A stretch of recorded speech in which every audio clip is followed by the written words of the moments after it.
संवैधानिक प्रावधानों को व्यवहारिक अनुप्रयोग को दर्शाता है। ओके, तो राइट आंसर ये पर्यावरण नुकसान से।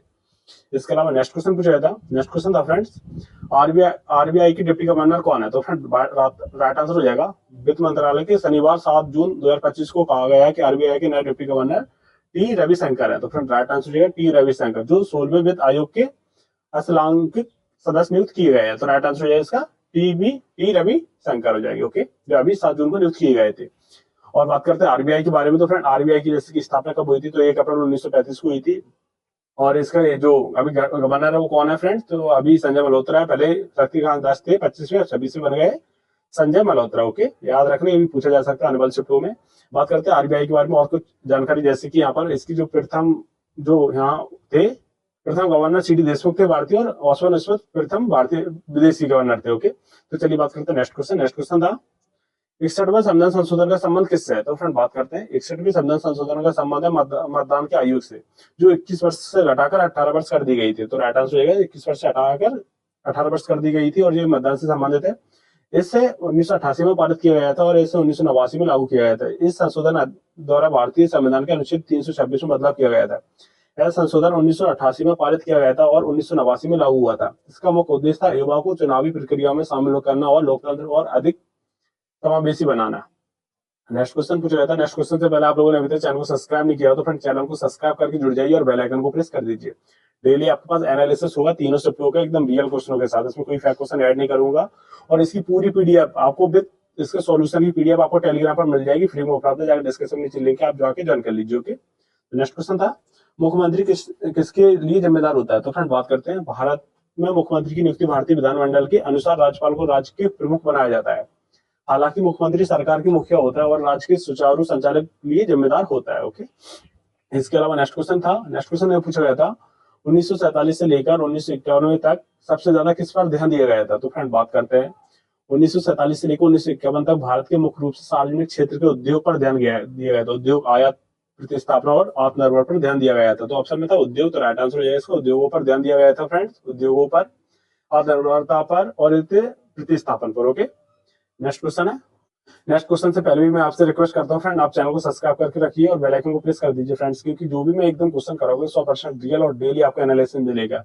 इसके अलावा टेलीग्राम पर मैं थोड़ी देर बाद मुझे क्वेश्चन भेजेंगे स्टूडेंट मैथ के और रीजनिंग की, वो भी मैं एक एक क्वेश्चन एकदम लिख के आपको सेंड कर दूंगा टेलीग्राम पर, एक एक क्वेश्चन पूरे लिखकर टेलीग्राम पर सेंड कर दूंगा, आप देख लीजिए। ओके, चलिए बात करते हैं ना।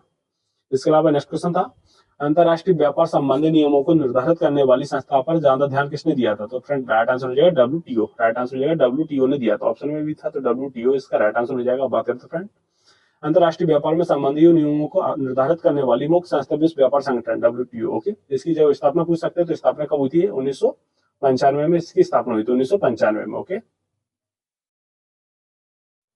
बात करते हैं नेक्स्ट क्वेश्चन की फ्रेंड। नेक्स्ट क्वेश्चन था संगम साहित्य क्या है? ये क्वेश्चन आया था। तो फ्रेंड बात करते हैं संगम साहित्य तमिल भाषा का प्राचीन साहित्य है, जो लगभग 300 ईसा पूर्व से 300 ईस्वी के बीच दक्षिण भारत में रचा गया था। इसे संगम के इसलिए कहा जाता है क्योंकि इसके संकलन मुद्रे और आयोजित कवियों में सम्मेलन में संगम किया गया था।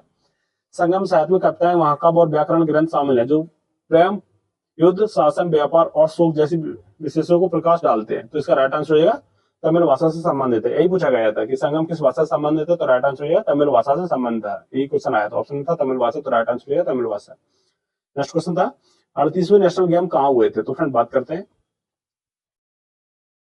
28 जनवरी 2025 को प्रधानमंत्री नरेंद्र मोदी ने देहरादून में 38वें राष्ट्रीय खेलों का उद्घाटन किया था। तो राइट आंसर होगा देहरादून, उत्तराखंड में। कहां पर हुआ था? देहरादून के उत्तराखंड में हुआ था फ्रेंड, उत्तराखंड में हुआ था। ओके, बात करते हैं खेल का समापन समारोह 14 फरवरी 2025 को अंतर्राष्ट्रीय खेल परिसर हल्द्वानी उत्तराखंड में आयोजित किया गया था। भारतीय ओलंपिक संघ की अध्यक्षता पीटी उषा ने की थी और राष्ट्रीय खेलों के समापन की घोषणा भी की थी। आने वाले चैप्टर में यह भी पूछा जा सकता है कि 38वें राष्ट्रीय खेलों की मेजबानी समापन में कौन थी? तो राइट आंसर होगा पीटी उषा। कौन थी? पीटी उषा। ये जरूर ध्यान रखे जाना, पीटी उषा, क्योंकि यहाँ से क्वेश्चन रिपीट होगा। जब ये पूछ सका तो ये भी पूछ लेगा अध्यक्षता किसने की थी, तो राइट आंसर होगा पीटी उषा ने की थी। नेक्स्ट क्वेश्चन से पहले मैं आपको बता दूं, जो क्वेश्चन एकदम रियल है, जिनके एग्जाम हो गया वो उनसे पूछ लीजिए। इसमें कोई फैक्ट क्वेश्चन नहीं है, एकदम रियल 100% रियल क्वेश्चन है। इसमें एक भी फैक्ट क्वेश्चन ऐड नहीं किया, जो पूछा गया था फर्स्ट में वही क्वेश्चन एकदम रियल क्वेश्चन है। ओके, कोई इसमें फैक्ट क्वेश्चन आपको देखने को नहीं मिलेगा। नेक्स्ट क्वेश्चन था बुद्ध का पुनर्जन्म किस कथा में है? तो फ्रेंड बात करते हैं बुद्ध का पुनर्जन्म कथा जातक कथाओं में बड़े थे। तो राइट आंसर हो जाएगा जातक कथा। ऑप्शन में जातक कथा दिया थे, जो बौद्ध साहित्य का हिस्सा है। गौतम बुद्ध ने विभिन्न पूर्व जन्मों में कहानियां हैं। इस कथाओं में बुद्ध की बोधिसत्व और रूप में दर्शाया गया था, जो ज्ञानोदय को प्राप्त करने का मार्ग था। तो राइट आंसर हो जाएगा दाता कथाओं में दिया गया था। इसके अलावा नेक्स्ट क्वेश्चन था विजेटन अग्रणी क्रिकेट पुरस्कार किस महिला को मिला 2024 में? तो राइट आंसर हो जाएगा स्मृति मंदाना को। किसे मिला? तो स्मृति मंदाना इसका राइट आंसर हो जाएगा। इसमें ऑप्शन में था स्मृति मंदाना, मिताली राज, इस तरह से। तो इसका राइट आंसर हो जाएगा स्मृति मंदाना को मिला 2024 में विजेटन पुरस्कार। इसके अलावा नेक्स्ट क्वेश्चन पूछा गया था फ्रेंड्स, राज्य का सर्वोच्च विधि अधिकारी कौन होता है? तो फ्रेंड राइट आंसर हो जाएगा राज्य का विधि सर्वोच्च अधिकारी कौन होता है? तो महाधिवक्ता होता है। कौन सा होता है? एडवोकेट जनरल, यानी कि महाधिवक्ता इसका राइट आंसर हो जाएगा। ये ऑप्शन में दिया गया था, इसका राइट आंसर महाधिवक्ता। बात करते हैं भारतीय संविधान के अनुच्छेद 165 के अनुसार प्रत्येक राज्य के एक महाधिवक्ता होता है, जिससे राज्यपाल द्वारा नियुक्त किया जाता है। महाधिवक्ता राज्य की सरकार को कानून मामलों में सलाह देता है। तो आने वाले चैप्टर में ये पूछा जा सकता है किस अनुच्छेद में? तो 165 अनुच्छेद में है। इसके अलावा नेक्स्ट क्वेश्चन था कंप्यूटर से, which software is not used PC and laptop usefully? तो फ्रेंड बात करते हैं यूजली, तो बात करते हैं यहाँ पर friend answer, application design for mobile operating system like Android एवं iOS। ओके, इस तरह से क्वेश्चन था, इसका राइट आंसर हो जाएगा। इसके अलावा क्वेश्चन था, ये क्वेश्चन मुझे पूरा नहीं मिला, आप मुझे बताइए ये क्वेश्चन किस तरह से पूछा गया था। ये क्वेश्चन था इब्न बतूता ने कुछ स्थानांतरण किया था, उसमें उलूक मनसबदारी ऑप्शन में थे। तो इस तरह से था, लेकिन आप बताइए क्या क्वेश्चन था ये पूरा। इसका राइट आंसर भी आप मुझे कमेंट में बताइए किस तरह से क्वेश्चन पूछा गया था। ओके, इसके अलावा क्वेश्चन एक स्टूडेंट भेजा था जो युद्ध अभ्यास एक्सरसाइज से क्वेश्चन था।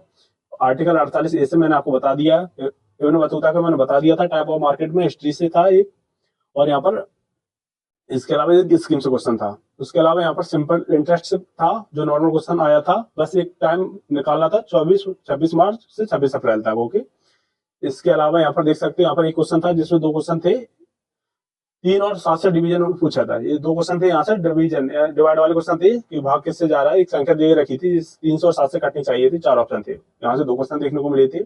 एक क्वेश्चन था यहाँ पर आपके सामने बता दूं, 341 से लेकर 353 के बीच कितनी आबाद संख्या ऑप्शन में थी, इस तरह से ऑप्शन में थी, ऑप्शन निकाल सकते थे इस तरह से, 341 से लेकर 353 तक कितनी आबाद संख्या थी। इसके अलावा एक क्वेश्चन था नरम दल गरम दल का विभाजन कब हुआ था? तो इस तरह से क्वेश्चन आया था। तो फ्रेंड बात करते हैं नरम दल और गरम दल का विभाजन 1907 में सूरत अधिवेशन में हुआ था। इसे सूरत विभाजन के नाम से भी जाना जाता है।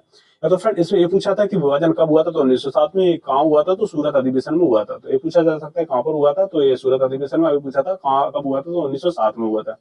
ये आज के क्वेश्चन थे आपकी। अब बात करते हैं इसके जो मैथ में आज क्वेश्चन पूछे गए थे। मैथ में बात करते हैं, पीएल से क्वेश्चन आया था, पार्टनरशिप से क्वेश्चन देखने को मिला, एसआई से क्वेश्चन देखने को मिला, अलजेब्रा से क्वेश्चन देखने को मिला, टाइम एंड बर्थ से क्वेश्चन देखने को मिला, टाइम एंड डिस्टेंस से क्वेश्चन देखने को मिला, त्रिकोणमिति से क्वेश्चन मिला, ज्यामिति से क्वेश्चन मिला। इसके बाद पावर और मल्टीपल से क्वेश्चन देखने को मिला। और यहाँ पर 2 क्वेश्चन इस तरह से थे, एज में 2 क्वेश्चन पूछे गए थे, एज से 2 क्वेश्चन थे, जो बनेगा परसेंट थे, एज से दोनों का डिफरेंस पूछा था। एज से 2 क्वेश्चन थे, वो भी डिफरेंस से पूछा था, उसका डिफरेंस। इसके अलावा बात करते हैं रीजनिंग की। तो फिर रीजनिंग की पूरा सेम आया था ग्रेजुएशन लेवल का, जो ग्रेजुएशन लेवल का भी हुआ था एकदम उसी तरह से पूरा सेम वो क्वेश्चन देखने को मिला था, पूरा ग्रेजुएशन लेवल का।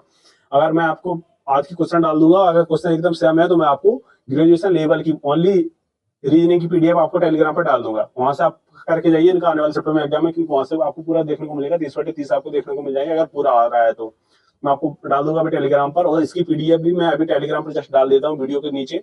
आप देख रहे हो वहाँ टेलीग्राम का लिंक है, टेलीग्राम पर जाकर ज्वाइन कर लीजिए। वहाँ पर मैं आपकी ये वीडियो पूरी पीडीएफ देखने को मिल जाएगी आपको। और इसके अलावा वहाँ पर आपको मैथ और रीजनिंग के मैं क्वेश्चन डाल दूंगा। अभी मेरे पास स्टूडेंट भेजते हैं, मैं पूरे क्वेश्चन मैथ और रीजनिंग के एक क्वेश्चन लिख के टेलीग्राम पर डाल देता हूँ। और इसी तरह से आपको डेली एनालिसिस देखने को मिलेगा इसी चैनल पर, डेली एनालिसिस इसी चैनल पर देखने को मिलेगा, एकदम रियल क्वेश्चनों के साथ। इसमें कोई फैक्ट क्वेश्चन मैं ऐड नहीं करता, एकदम रियल क्वेश्चन, मतलब 4 क्वेश्चन हो 6 क्वेश्चन हो, एकदम रियल क्वेश्चनों के साथ मैं आपको एनालिसिस कराऊंगा। और जब तक आपका एग्जाम चलेगा तब तक बस आप